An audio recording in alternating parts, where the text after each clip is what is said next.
Okay, so now we have several projects undergoing, but I'm going to show you like 3 projects that we consider that are more mature than the others, so you have a better feeling of what can be done, and hopefully this can inspire you.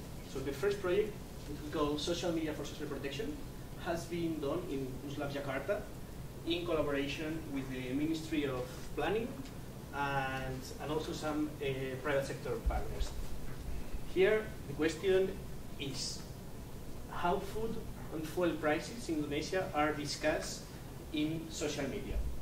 Can we understand how they affect Indonesians? Can we correlate these prices with these tweets or this social media information about prices with real indicators? And for that, as Anush explained before, we need domain experts. Here is the government of Indonesia. We act as a broker and we find technological experts. In this case, these companies, Crimson Hexagon and SAS, help us to analyze all this data. So here, step by step, what we do, first, okay, we extract the data from social media, news, blogs, it's millions of pieces of information. We extract it for the last 1.5 years. The next thing is that you have to filter these conversations to find what is relevant. In simple words, like the keywords. I'm looking about fuel, rice, prices. Okay, so you have more or less complex methods to filter out which are the information that you are interested in. After that, you can quantify the volume, the number of pieces of information, but you can also, using artificial intelligence and some algorithm, you can find which is the mood, the tone of the discussions inside these documents. It's like a blog saying, oh, I'm going to lose my job, showing anxiety. Or it's like people, oh, I'm very happy, the prices went down. This, we can somehow quantify at aggregated level the sentiment, the tone which is embedded in these documents. And now, after having these quantitative measurements of sentiment and volumes, we compare against real life, okay, what is this telling, or official statistics. So in this first thing is detail signals mimic official statistics, first question. This part of the project was done with SAS, and here we look for online information. That means blogs, online news, forums, tweets, and we take all these pieces of information that has one of these 4 things, and then we try to make a model that can somehow replicate the food inflation CPI. There's no doubt that there is a linear model that replicates this with 0.9 correlation factor. Okay, so this is another way to get the CPI before the CPI is released. But it's not only official statistics. Sometimes we can see how global events impact local population. So this is last year, summer, US soybean inflation went up. In fact, the numbers were released in August, but the prices went up in July. And this impacted somehow Indonesia.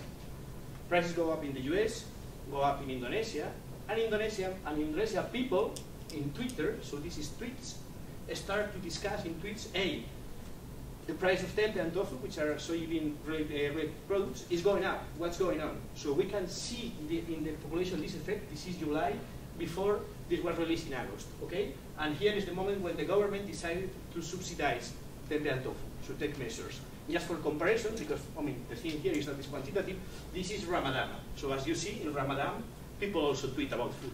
Okay? less than with the crisis, but it's okay. It's just to know that you have something to compare against, because baselines are critical. This is something that we have to build from now to the future to have baselines in the digital world. Another example. Sometimes we have reactions of people, not to things that happen, that to things that might happen. So in this case, basically the government of Indonesia announced that they were going to cut the subsidies in fuel. But they didn't do it, but they announced it. And we could see the public reaction of this announcement, even if this didn't happen. What happens is that Twitter or digital world shows real life events as before, but also announces or planned events, policy measures. This is another thing. And the point is that we can't trust all that we see in social media. This time is rice tweets, and we have this spike last year, 22nd of December. this is noise. In fact, it was spiked due to some news conversation that was speaking about the price of rice in Netherlands. And people were saying, I mean, if I was in Netherlands, I wouldn't be able to afford the rice. So it's like we have some real-life events, planned things, but also some noise, or things that are not interesting for us. So how we can differentiate, this is part of the challenge.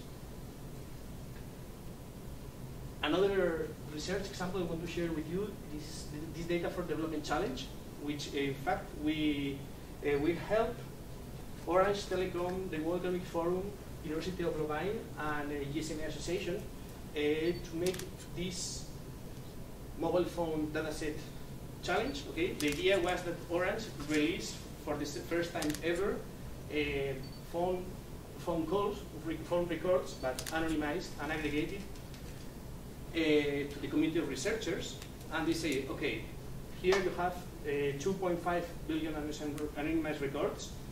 What can you do for global development? What can you find inside this data that is useful?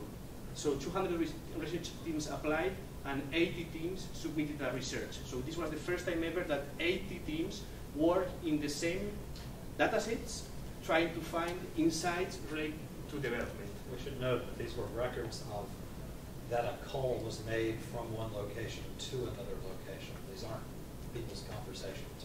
Yeah. It's just calls between towers. Yeah, it's exactly the next slide. Okay, so the story is that, I mean, we are not listening to people. It's exactly that.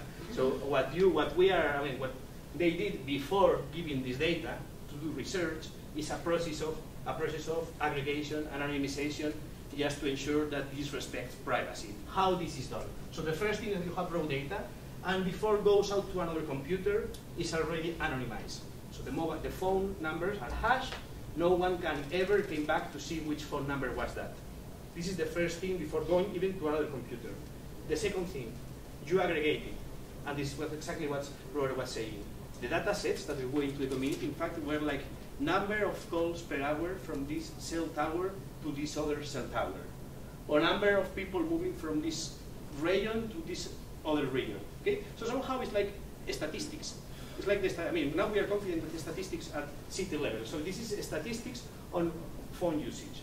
However, before releasing the data, they made this hacker test. So they provided the data to 2 hacker teams, saying, okay, can you crack the data? Can you find something that might be like dangerous in this data? So these teams were like in Paris and in Cambridge. And I mean, they didn't find anything. However, they made some recommendations, which was like cut the data and then mix a little bit, just to be sure that the privacy was respected. And after that, they released the data and say, okay, researchers, who want to try to find something for global development here? And then 200 teams applied, 80 teams really made their research, and these are some of the examples. Okay, this, for example, is mapping socioeconomic levels of populations. So basically, the idea is that you have statistics of socioeconomic levels of poverty maps, like this one. This is real data from surveys, official data, and depending on the communication patterns, aggregated, like different places you call, the length of the calls, how many places you move, you can replicate with a model the official statistics. So this thing, if you work with somehow demographic data or this kind of data, you may find a cheapest and real-time way to do it. But what is more interesting is that the official data was at prefecture level, but with phone data, you can go down to a little bit more smaller scales. So they provide a finer granularity map, estimating these poverty maps. Here, the thing is that they do not have data to validate with. Okay, so the model should be validated at this scale. Another example is for health. Here I have 2 examples. The first one is about malaria, and the thing is that malaria prevalence and spread goes with the mobility of people. In fact, because the mosquito go inside the bus or the car or the transportation means. Okay, so they can see how malaria spread in Ivory Coast by looking the main communication mobility maps of humans. Okay, and here the thing is that if you want to target an intervention to prevent malaria to spread, you can go for the hubs where there is high mobility. In another example, this time is with HIV, they look for the aggregated communication behaviors in different places, in different regions, and they found some signatures of risky behaviors, of places where there was higher prevalence of HIV. This is an example of one of these models that say that in places with a lot of phone calls after midnight and not a lot of calls before midnight, there is higher risk behaviors, which looks somehow normal, and there's higher HIV prevalence. So this is another possible tool that you can use to study these diseases. This is the last example. This was done by IBM people in Ireland, and here they cross this mobile phone information with the transportation network of Abu Dhabi, the biggest city in Ivory Coast. And here the thing is that they can evaluate in somehow real time, or really with a lot of precision regarding time, how this transportation network are used, how long it takes to go from here to here. But more importantly, they were able to advise or propose 2 new transportation lines, 2 new bus lines that will optimize the system and will make that anyone in the city spend 10 minutes less in the transportation every day. Okay, so I mean, this is an incredible tool for like urban planning.